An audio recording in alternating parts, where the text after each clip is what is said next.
بسم اللہ الرحمن الرحیم۔ دل کے عطا گہریوں سے سلام قبول فرمائیں۔ سمرقند سے طویل سفر طے کر کے آنے والا قاصد سلطنت اسلامیہ کے حکمران عمر بن عبدالعزیز سے ملنا چاہتا تھا۔ اس کے پاس ایک خط تھا جس میں غیر مسلم پادری نے مسلمان سے پسالار قتیبہ بن مسلم کی شکایت کی تھی۔ پادری نے لکھا، ہم نے سنا تھا کہ مسلمان جنگ اور حملے سے پہلے قبول اسلام کی دعوت دیتے ہیں۔ اگر دعوت قبول نہ کی جائے تو جزیہ دینے کا مطالبہ کرتے ہیں، اور اگر کوئی ان دونوں شرائط کو قبول کرنے سے انکار کرے تو جنگ کے لیے تیار ہو جاتے ہیں۔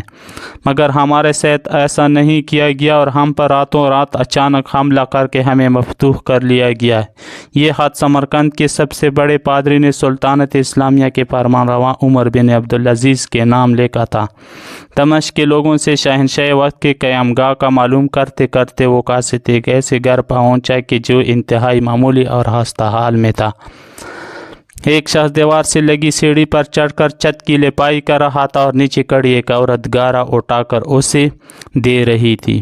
جس راستے سے آیا تھا واپس اسی راستے سے ان لوگوں کے پاس جا پہنچا جنہوں نے اسے راستہ بتایا تھا۔ اس نے لوگوں سے کہا، میں نے تم سے اسلامی سلطنت کے بادشاہ کا پتہ پوچھا تھا، نہ کہ اس مفلوق الحال شخص کا جس کے گھر کی چھت بھی ٹوٹی ہوئی ہے۔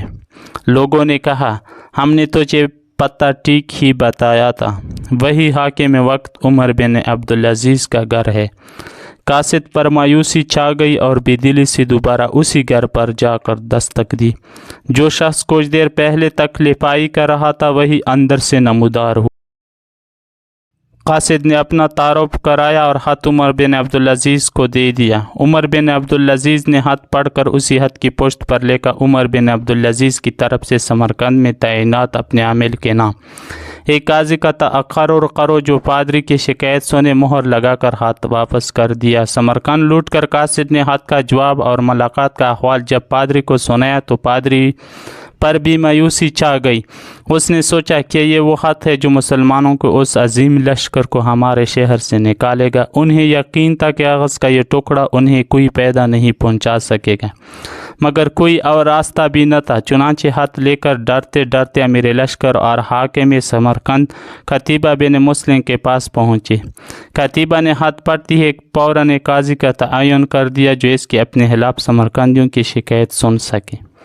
قاضی نے پادری سے پوچھا، کیا دعویٰ ہے تمہارا؟ پادری نے کہا، قتیبہ نے بغیر کسی پیش کی اطلاع کے ہم پر حملہ کیا، نہ تو اس نے ہمیں اسلام قبول کرنے کی دعوت دی تھی اور نہ ہی ہمیں کسی سوچ و بچار کا موقع دیا تھا۔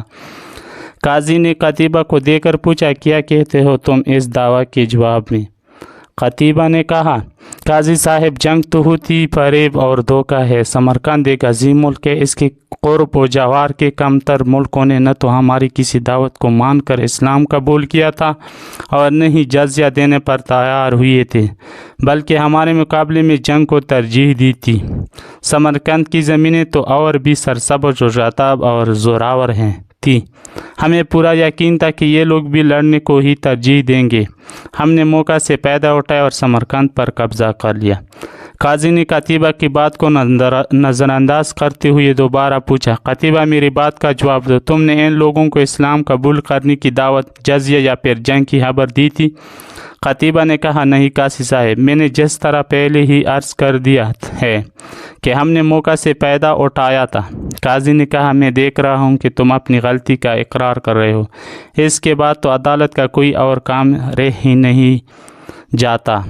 اللہ نے اس دین کو پتہ اور عظمت تو دی ہی عدل و انصاف کی وجہ سے ہے، نہ کہ دھوکہ وہی اور موقع پرستی سے۔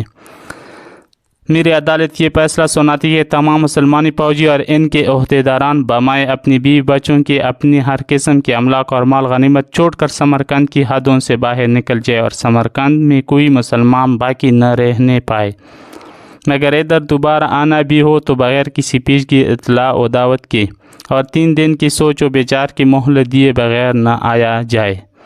پادری جو کچھ دیکھ اور سن رہا تھا وہ ناقابل یقین تھا۔ چند گھنٹوں کے اندر ہی مسلمانوں کا عظیم لشکر قافلہ در قافلہ شہر کو چھوڑ کے جا چکا تھا۔ سمرقندیوں نے اپنی تاریخ میں ایسا کبھی نہیں دیکھا تھا کہ جب طاقتور فاتح قوم کمزور مفتوح قوم کو یوں دوبارہ آزادی بخش دے۔ ڈھلتے سورج کی روشنی میں لوگ ایک دوسرے سے سرگوشیاں کرنے لگے کہ یہ کیسا مذہب اور کیسے پیروکار ہیں۔ عدل کا یہ معیار کہ اپنوں کے خلاف ہی فیصلہ دے دے اور طاقتور سپاسالار اس فیصلہ پہ سر جھکا کر عمل بھی کر دے۔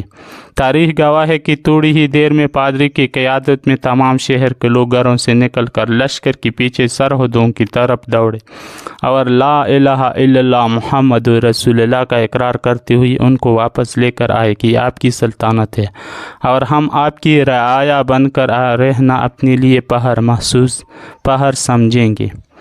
دین رحمت نے وہاں ایسے نقوش چھوڑے کہ سمرقند ایک عرصہ تک مسلمانوں کا دارالخلافہ بنا رہا۔ کبھی رہبر دو عالم حضرت محمد صلی اللہ علیہ وسلم کی امت ایسے ہوا کرتی تھی، آج غیر مسلم تو دور کی بات مسلمانوں سے مسلمان کو کوئی امان نہیں۔ واللہ اعلم، والسلام علیکم ورحمۃ اللہ وبرکاتہ۔